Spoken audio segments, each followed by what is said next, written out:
In December of 1900, on a tiny, wave-battered island off the coast of Scotland, 3 experienced lighthouse keepers disappeared. No bodies were ever found. No witnesses ever came forward.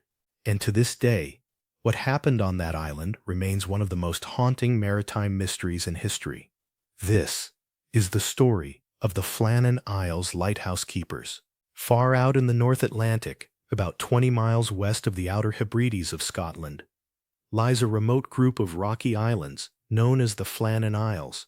These islands are uninhabited. There are no trees, no villages, no shelter from the violent winds and crashing waves. Only steep cliffs, jagged rock faces, and the constant roar of the ocean.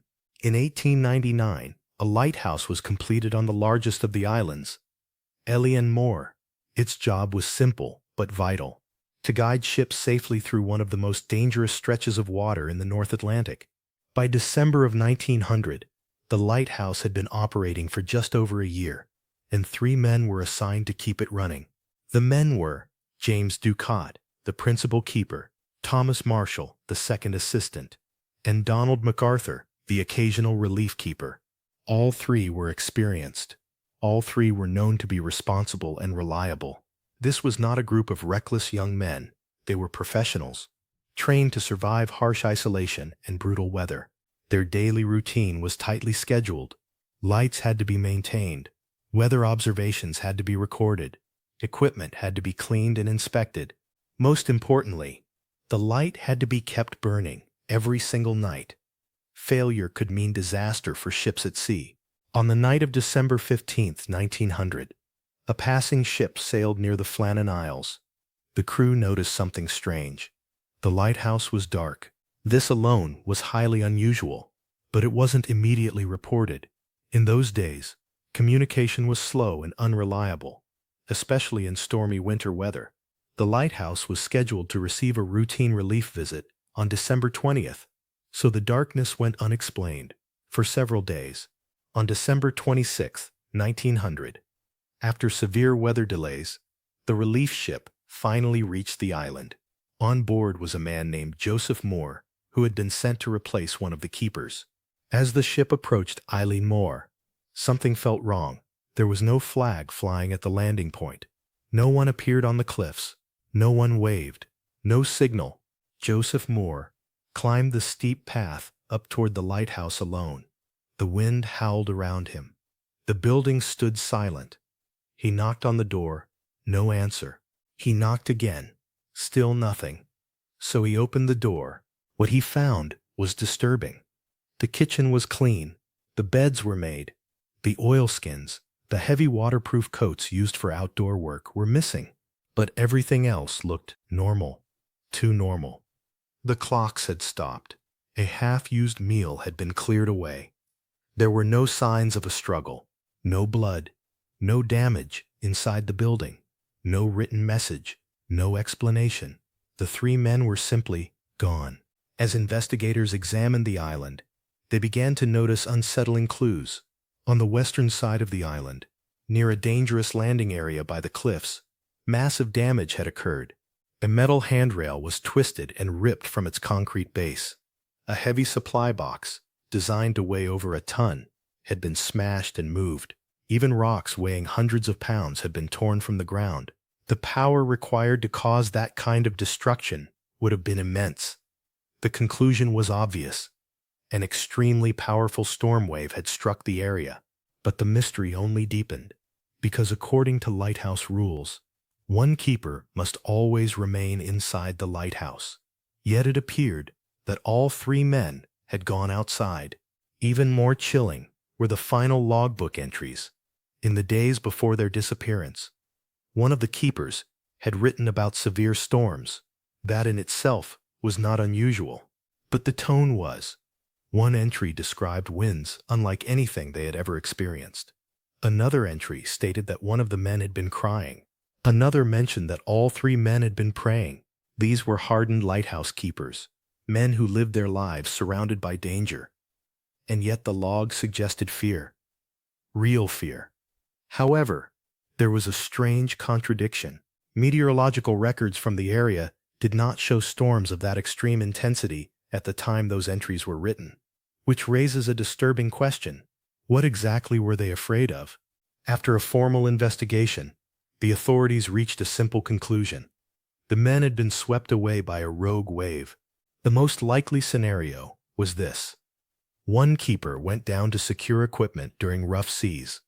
Another went to help him, and the third followed shortly after.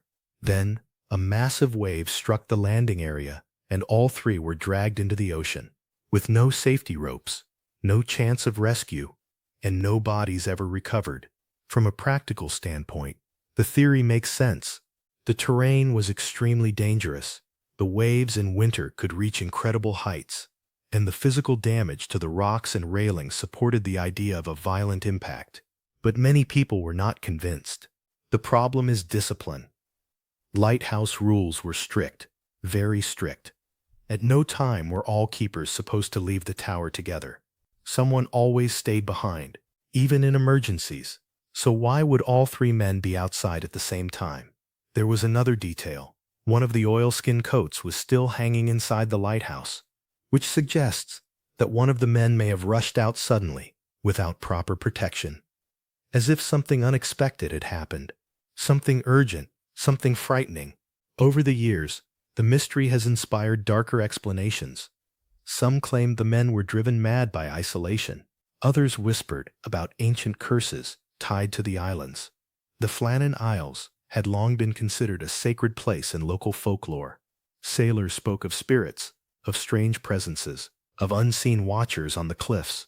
There were even rumors of sea monsters and supernatural forces dragging the men into the ocean. But there is no evidence for any of these stories. Only fear and imagination filling the silence left behind. Some modern researchers believe a more subtle accident may have occurred. Perhaps two of the men were inspecting damage after a storm. The third man, seeing a sudden massive wave approaching, ran outside to warn them. That could explain why one coat was left behind. It could explain why all three were exposed. It could explain why no one had time to react. A single enormous wave. One moment, one mistake, and 3 lives lost. But still, no one knows for certain. The ocean around the Flannan Isles is brutally powerful. Currents collide. Underwater cliffs plunge sharply downward. If the men were pulled into the sea, their bodies could have been carried far out into open water, or crushed against rocks, or dragged into deep channels where recovery would be impossible. In 1900, there were no modern search tools, no sonar, no underwater recovery teams. Once the men were gone, they were truly gone. When new keepers eventually arrived, many reported that the island felt deeply unsettling. Some claimed they heard footsteps. Others said they felt watched while working alone in the tower. Whether these experiences were real or simply the psychological weight of knowing what had happened is impossible to say. But the story of the 3 missing men never left the lighthouse. It became part of the building itself, part of the wind, part of the waves. The disappearance of the Flannan Isles Lighthouse Keepers is not mysterious because of what we know. It is mysterious because of what we don't. No final message, no witnesses, no remains, just a silent tower, a locked door, and a perfectly ordinary room, abandoned in an instant. 3 men went to work on a lonely island and never came home. More than a century has passed since that winter night in 1900. Ships still pass through those same dangerous waters, and the lighthouse on Eilean Mòr still stands, watching, waiting, a silent reminder of how quickly the sea can take everything, and how some mysteries are never meant to be solved. If you enjoyed this story, make sure to like, subscribe, and share. And let me know in the comments. Do you believe the keepers were taken by a single tragic accident? Or do you think something far more disturbing happened on the Flannan Isles?